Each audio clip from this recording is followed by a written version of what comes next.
Blink twice, and your favorite player might already be on another team. NFL free agency is my favorite time of the year. I know I'm a little late to the party, but let's get into it. One of the first biggest moves before free agency even started was Deebo Samuel. The Commanders traded for Deebo Samuel, and all it cost them was a 5th-round pick. Actually bonkers. The Niners extracted significantly more value out of Trey Lance than Deebo Samuel. It does feel bad to kick a man while he's down, but even 2 years ago, 3 years ago, Deebo Samuel was an absolutely elite tier 1 playmaking wide receiver. And 2 years later, he is traded for a 5th-round pick. Traded him for a Big Mac meal. What kind of chips they get for him? Bro got traded for a 1/4 pounder. 5th round for Deebo is diabolical. Jaden Daniels is rubbing his palms together and smiling right now. Yes, everybody likes to hate on Deebo right now, but I still think Deebo's a really solid player. Obviously, a very bad year for him, but I think this is great for Jaden Daniels and the Commanders. And only giving up a 5th-round pick,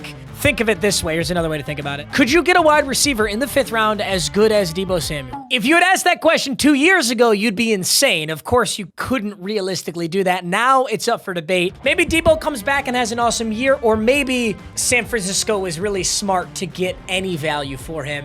We're gonna find out this year, but that was the first big move. Okay, next up, the Eagles release Darius Slay. I see mixed reviews about this. Someone said, I get that he's getting older, but damn, big play Slay, you are a Detroit Lion. I'd love if he came back to the Lions. We kind of desperately need him. Jaden says, at least he went out with us on top. Thank you for everything, big play Slay. I'm gonna be honest, I don't think this is an Eagles moving on from Darius Slay so much as Darius Slay still wants big money and Philadelphia couldn't afford it. It's very difficult to consistently retain all of your top players. The NFL is just not built for that. So if they had to give somewhere, I don't think this was the worst decision by Philadelphia. Bengals franchise tag T. Higgins. Everyone is saying they're holding him hostage. Ironically, the franchise tag is basically holding someone hostage, so it does make sense. I thought I should include this because not everybody knows. The franchise tag is a tool that NFL teams can use to keep their best players from leaving in free agency. If a player is tagged, they receive a 1-year tender. So NFL teams will use the franchise tag to prevent you from going and getting a bag in free agency. It is kind of whack. And then the Jets released Devontae Adams. Gosh, it's just a shit show over in Jets Nation. I'm really sorry if you're a Jets fan, but I mean, this really sums it up. Adams and Rodgers did all of that just to both be released. Like, the Jets poured their hearts and their souls and their pockets into Aaron Rodgers. They let him bring over all these guys he really liked. Doesn't play the entire first year and doesn't play very well the entire second year.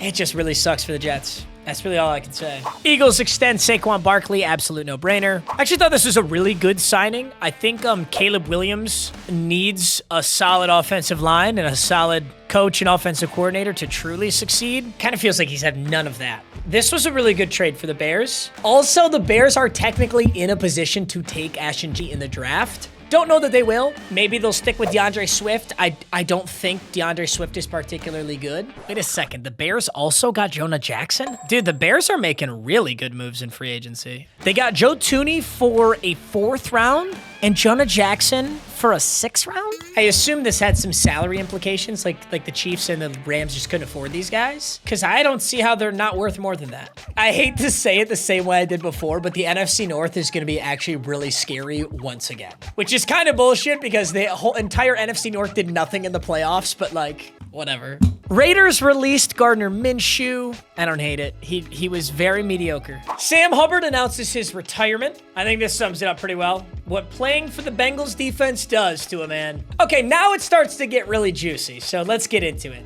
Seahawks release Tyler Lockett. Crazy move to me. Tyler Lockett is like an OG iconic Seahawk to me, and he still plays at a really high level. Now, my thought was, okay, so they're gonna put all their eggs in the DK Metcalf basket, all their eggs in the Jackson Smith and Jigba basket. DK Metcalf immediately requests a trade. Felt like it was like 10 hours after this. So I don't know what Seattle was doing, but losing Lockett and Metcalf in the same free agency is very scary. I like Jackson Smith and Jigba, but it's quite the jump. Jaguars released Christian Kirk. Bro single-handedly killed the wide receiver market. Yeah, they did. They overpaid the shit out of Christian Kirk. He was on like a 1 year, 20 mil or something. Raiders extend Max Crosby. I had this pipe dream where the Lions signed Max Crosby, but it's all right. 3-year, $106 million deal. He's one of the best in the league. You got to do it. Eagles re-signed Zach Bond. Zach Bond was incredible in the Super Bowl. You definitely got to re-sign the guy. Zach Bond proved that he could play as an excellent linebacker, even in the biggest game on earth, the Super Bowl. This is an obvious re-sign. Chargers released Joey Bosa. That was crazy to me. I was very shocked to see that. Although this is a good point. This is the stuff that, like, as a semi-casual fan, I don't always notice. So after Christian Kirk gets released, he is traded to the Texans, which actually, I'm going to be honest, that makes no sense to me. How does he get released and then traded? But whatever. They traded Christian Kirk to the Houston Texans for a 2026 7th-round draft selection. You paid Christian Kirk 1 year, $20 million. And then the following year, you trade him to a division rival for a bag of fucking peanuts? That's actually crazy. See, also, I am bothered that the NFL is not including the details of these trades in these posts. Let me see what he's getting traded for. Jaguars release Evan Engram. This is the irony here. Something big happened to the Jaguars organization. I don't know what it was, but whoever signed off on signing Kirk and Engram, remember when they both got signed and they were both overpaid? Everyone's like, why is Evan Engram and why is Christian Kirk getting $1 bazillion? And now both those guys get released. There had to have been some serious change in the upper level decision making. So Jonathan Allen then gets released by the Commanders, and I figured out why they released him too. It's because they got to make space for Debo's lunchbox. Well, now releasing Gardner Minshew makes a whole lot of sense because the Raiders trade for Geno Smith. Jaden says in the last few days, well, okay, we don't gotta take it that far, my friend. I cannot believe that the NFL itself left this comment up. Someone here made a comment. They said, how did we, assuming he means the Seahawks, how did the Seahawks go from decent to worst in the league in 48 hours? I'm just gonna be honest with you, like, I know this sucks to hear, but that's actually a good thing. The last thing you want to be in the NFL is decent. You'll either barely make the playoffs or barely miss the playoffs. You'll get a mediocre draft pick and you'll never win the Super Bowl. Like, you just won't. You either gotta suck or you gotta be great. Hey, yo! So, I actually don't hate what Seattle's doing. I do disagree with the whole Tyler Lockett and DK thing. Losing both those guys at the same time is kind of crazy. But let's be real. I don't think Geno Smith was ever the future for the Seattle Seahawks. Geno Smith was an excellent fill-in quarterback after, Russell Wilson, who did play super well for Seattle. They're looking for their next franchise quarterback. It was obviously not Geno Smith. He was traded for a 3rd-round pick. I'm going to be honest, that's actually pretty good value. You got to remember that when Geno went to Seattle, many people thought his career was already over. And then he proved that he could still play at a really high level and he increased his own value. So, I don't know. I think they could have got a little bit more for him, but the Bills extended Greg Rousseau. The Bengals re-signed Mike Gesicki. Chiefs re-signed Hollywood Brown. I'm excited to see Hollywood Brown actually get a full season with the Chiefs. Obviously, it's kind of like nagging injuries the whole season this year. I want to see him actually play. Commanders re-signed Zach Ertz. Ravens extend Ronnie Stanley. Bills release Von Miller. It's crazy how long Von Miller played. Browns extend Myles Garrett. I was very shocked by this. Myles Garrett said he wanted to play for a championship. Myles Garrett made it pretty clear he did not want to play for the Cleveland Browns. He re-signs the Cleveland Browns. Money over championships. Have fun losing the rest of your career. We live in a very ironic world in sports media where, yes, he's probably doing this for the bag, but he's being loyal to his one and only franchise that he's played for. And he's getting shit on for it. Ironically, everyone in the Instagram comments are encouraging Myles Garrett to leave his team and go play for someone else. I don't know that we've ever lived in this world before. Lions release Zadarius Smith. Every Lions fan knew that this was coming. The only reason we signed Zadarius Smith in the first place was as a bandage over the fact that Aiden Hutchinson was out for the season. It was pretty clear we were not going to keep him. Although all Zadarius Smith has to do is go play for the Bears now, and he'll complete the NFC North gauntlet. Now it starts to get weird. Rams signed Davante Adams. And when Davante Adams gets signed to the Rams, I'm thinking, what? Davante Cooper Kupp Puka. There's no synergy in that. That makes no sense to me. Why would you be using your money like that? Sam said, we've simmed too far in Madden. If this was 2020, I would have been terrified. Over 20 mil feels a bit insane. Literally half of Myles Garrett, essentially. Oh my God, they paid 2 years, $46 million? The good thing I'll say about this, I think Matthew Stafford's an incredible quarterback who can put up great numbers with literally fucking anybody at wide receiver, literally anybody. But this doesn't make sense to me. Patriots sign Harold Landry. I mean, it's the Patriots. They don't have Tom Brady anymore. No one cares. Come on. Josh Allen got a 6-year, $330 million contract, and his supermodel girlfriend's super hot, and he's like 6'5", dude. Like, what an asshole. Now, this year's free agency has not been as insane as last year's was, but this, dude, if you polled me and said, hey, DK Metcalf just got traded, what are the top 10 teams?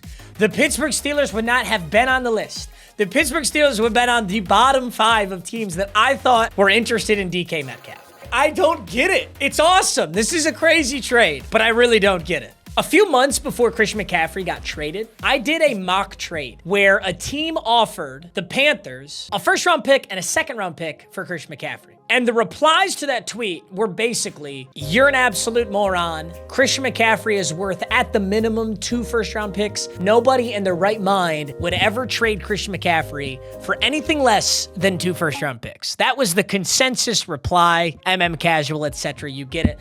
And I do understand that I'm a casual. I'm not arguing that, but wrong. There wasn't even a first-round pick at all. It's just so weird to me what people actually get traded for. For example, when I think of DK Metcalf, you can't trade for DK Metcalf for just a second-round pick straight up. You can't even do that in Madden. If you set the trade settings to easy, very easy, you can't do that in Madden. Not that Madden is real life, but am I supposed to believe that DK Metcalf has the same value at this point in his career as a second-round pick? I don't know. I don't get it. DK and Pickens in that locker room, aren't they kind of a very similar player? DK is like physically a little bit larger, but neither of these guys are exactly known for their route running finesse, their ability to create separation. They're both like over-the-top deep threat bombs. They're NFL caliber wide receivers. They can do anything, but it doesn't make any sense to me. Congratulations. You just went from 9-8 to 9-8. Someone do a mental health check on JSN. Frankly, JSN might be the happiest guy in Seattle.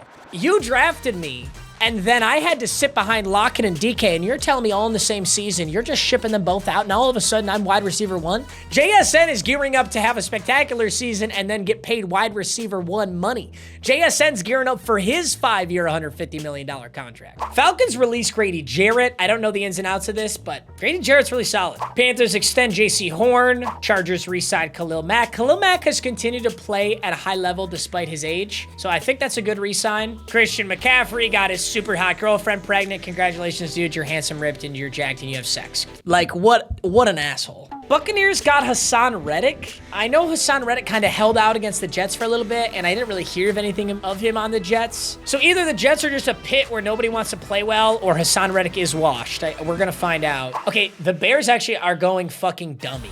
Are you serious? They got Drew Dahlman too? The entire interior offensive line for Chicago is completely revamped. That's actually lit. And they got Ben Johnson. Fuck. The Bears may actually be kind of nasty. Braxton Berrios becomes a Texan. This guy has a hot girlfriend. I think that's why he's always in the media. What an asshole. I mean, come on. This is a 1-year, $2 million contract. We get it. Your girlfriend's attractive or something. Rams re-signed Jimmy G. This is basically the opposite of what I just said. Jimmy G is super handsome, so he got re-signed. Patriots signed Carlton Davis. Yeah, that's not good for us because the biggest reason the Lions were absolutely pitiful in the playoffs is, yes, Jared Goff had a bad game, but also our defense was dog water. So losing Carlton Davis, not good. Luckily, we followed that up by instantly signing a secondary player, DJ Reed. I'm very happy that we signed DJ Reed, but here's the thing. We lost Carlton Davis and we replaced DJ Reed. So in my eyes, we are basically back to square one, and square one, our defense already sucked. Patriots get Milton Williams. He played quite well. Panthers get Trayvon Moehrig. Interesting. And then it all clicked into place. Why would the Seahawks release Geno? Are they going to draft a quarterback? What quarterback are they going to draft? Are they going to trade up? I mean, who is available? Oh, this makes a lot of sense. Number one, I'm very happy for Sam Darnold. Sam Darnold was this close to being out of the league. That's how it felt. And he just signed a 3-year, $100 million deal after a spectacular season with Minnesota. If I'm Sam Darnold, I am on my knees thanking Kevin O'Connell and the Vikings organization for trusting him to get it done. I still can't see Seattle being a contender, though. Bro played one good season in a good system, and he's all of a sudden worth 100 mil. I can see this going one of two ways. Either turns out Sam Darnold was really good, he just needed a solid system and a good supporting cast, or this is Daniel Jones 2.0. Jets signing Justin Fields. I don't know. I just think that this is the worst place on earth for Justin Fields. Justin Fields was on the Bears, who offered him virtually nothing. They had a bad coaching staff. They had a bad offensive line.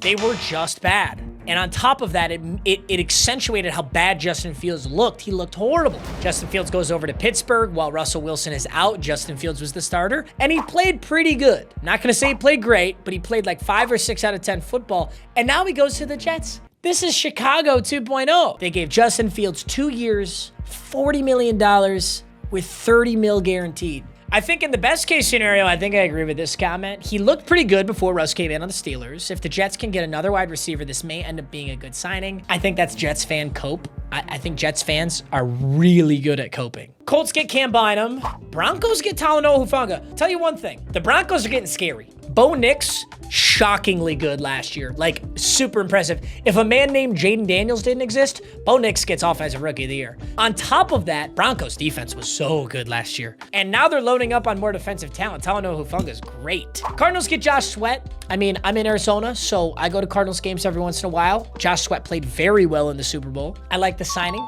Bills get Josh Palmer. Played a game of Madden with Josh Palmer. He's Canadian. Good dude. Solid wide receiver. Bears are having an insanely good free agency. So this is where Grady Jarrett, I didn't even see this. So the Falcons released Grady Jarrett. He goes, damn, the Bears got Drew Dahlman and Grady Jarrett from the Falcons. 3-year, $43.5 million deal. That's not a big overpay. I think that's a solid amount for a guy like Grady Jarrett. Commanders pick up Laramie Tunzel. So the Commanders are adding Laramie Tunzel. They're adding Deebo Samuel. They re-signed Zach Ertz. They re-signed Bobby Wagner. Commanders are going to be looking real good. Browns trade for Kenny Pickett. So this is why Myles Garrett re-signed. Now they're contenders. I get it now. Dolphins signed Zach Wilson. Zach Wilson got a 1-year, $6 million deal. $6 mil to enjoy the beach and like hot moms. Patriots got Mac Hollins. Great comment here. He's going to love walking barefoot in New England. Well, he did it in Buffalo, so he's going to be just fine. Cowboys signed Javonte Williams. I still think Javonte Williams is a pretty solid player. Yeah, Broncos are going to be scary as shit, bro. What are the Niners doing? The Niners, Dre Greenlaw, Talanoa Hufanga, Deebo Samuel. What's going on with this roster? You released Kyle Juszczyk? Oh my God, this was like an iconic 49er. Now, I'm gonna be honest, I do get it because Kyle Juszczyk is in this very unique market where there's only like 2 fullbacks in the league. Like truly, there's Patrick Ricard and there's Kyle Juszczyk and there's probably like 4 other guys. But I'm sure Kyle Juszczyk wanted a very big deal. And I think San Fran can kind of sit down and say, yes, you're an iconic 49er, but I'm gonna be honest, man, we could draft a 7th round tight end who can block. But it seems very clear that the 49ers are trimming the fat, cutting down big time, and it almost seems like they're rebuilding. Saints get Chase Young back. Solid. Chargers get Najee Harris. Interesting. The Vikings sign Jonathan Allen. 3-year, $60 million deal. Giants get Javon Holland. So what has Miami done? Miami has lost Javon Holland and signed Zach Wilson so far. Texans trading for C.J. Gardner-Johnson. C.J. Gardner-Johnson has played for 4 teams in 4 years. Well, no, that's not true. 3 teams in 4 years. Eagle, Lion, Eagle, Texan. C.J. Gardner-Johnson is a very interesting player. The Colts sign Daniel Jones. Yeah, wait a minute. As I'm recording this, Aaron Rodgers hasn't signed to a team. So this pretty much confirms Rodgers' spot on the Vikings. Rodgers is not going to the Vikings. Saints signed Justin Reed. Are we actually witnessing the downfall of the Chiefs? The Chiefs have now lost Justin Reed and Joe Thuney. It's not game-breaking, but those are some pretty big pieces. Cardinals get Jacoby Brissett. Yo, a game changer. Ravens signed DeAndre Hopkins, so the Chiefs no longer have D-Hop either. D-Hop's going everywhere. Wide receivers love to just end their career just by literally taking 1-year deals with anybody and everybody. Ooh. And then this is a big one. The Bills sign Joey Bosa. Would have been kind of crazy if Joey Bosa and Nick Bosa were on the same team. But I actually really like this for Buffalo. So Buffalo releases Von Miller. They grab Joey Bosa. And the Bills were already really good. Whether or not they got Joey Bosa, they were going to be really good. They signed Joey Bosa to a 1-year, $12.6 million deal. It's weird to see a big-name guy like Joey Bosa get just a 1-year deal. Obviously, $13 million is nothing to shy away from. That's a lot of money. But I don't know. It's like a speculative signing. And then I was kind of talking about this before, but once I saw this, all the Devontae Adams stuff kind of makes sense. The Rams gave Cooper Kupp an ultimatum. They're like, look, when free agency opens, if we haven't found a trader partner for you, we're releasing you. Which is crazy to me. Is there a Triple Crown wide receiver like 2 years ago? But I guess they're going a different route. Then they posted his Super Bowl performance. Cowboys get Kyer Elam. So the Vikings went out and got Javon Hargrave and they got Jonathan Allen? Damn. Holy shit, this is one hell of a rebuild, San Fran. Oh, and then this. So Darius Slay got released. One of the first things we talked about. Guess where he goes? The Pittsburgh Steelers. Although I am kind of hating on Pittsburgh. I'm hating on Pittsburgh. They're a good team, and they did just get a hell of a lot better. Darius Slay, DK Metcalf. It's kind of crap. I mean, you lose Najee Harris, but I swear, Jaylen Warren was consistently outperforming Najee Harris. When Jaylen Warren came in, it felt like he was just better. Pittsburgh's the team, too, that took James Conner, really made James Conner an excellent running back. If I'm a Pittsburgh fan, I would be very happy with the free agency. I just personally don't think that Pittsburgh can have legitimate postseason success until they get a franchise quarterback. Seahawks get DeMarcus Lawrence. Okay. Eagles get A.J. Dillon. Panthers get Rico Dowdle. A 1-year, $6 million deal. The running back market is completely just pitiful. I mean, seriously, DeAndre Hopkins, Zach Wilson, and Rico Dowdle are all on the exact same contract. What is this league, man? Chargers signed Mike Williams. Ever since Mike Williams left the Chargers in the first place, he's been mega super washed. So I guess we'll see. Oh, it all makes sense. So guys, the Niners were cleaning house to clear up cap space for the best quarterback in the league, Mac Jones. It all makes sense now. They lost 6 of their best players, but they signed Mac Jones on a 2-year, $7 million deal. Steelers get Mason Rudolph. Raiders sign Raheem Mostert. And at this point now, we're all caught up. I imagine there will be more posts, but the biggest free agency signings, Devontae Adams, DK Metcalf, Sam Darnold, Darius Slay, obviously. It's going to be weird, man. It's going to be weird seeing all these new faces in new jerseys, but unless there's some groundbreaking new stuff, this will probably be my only free agency video, but Aaron Rodgers still should be going somewhere, so I may have to update this. Either way, absolute banger. I hope your team fleeced somebody, made it out alive. I love you. You're so handsome. And I'll see you in the next video. Peace.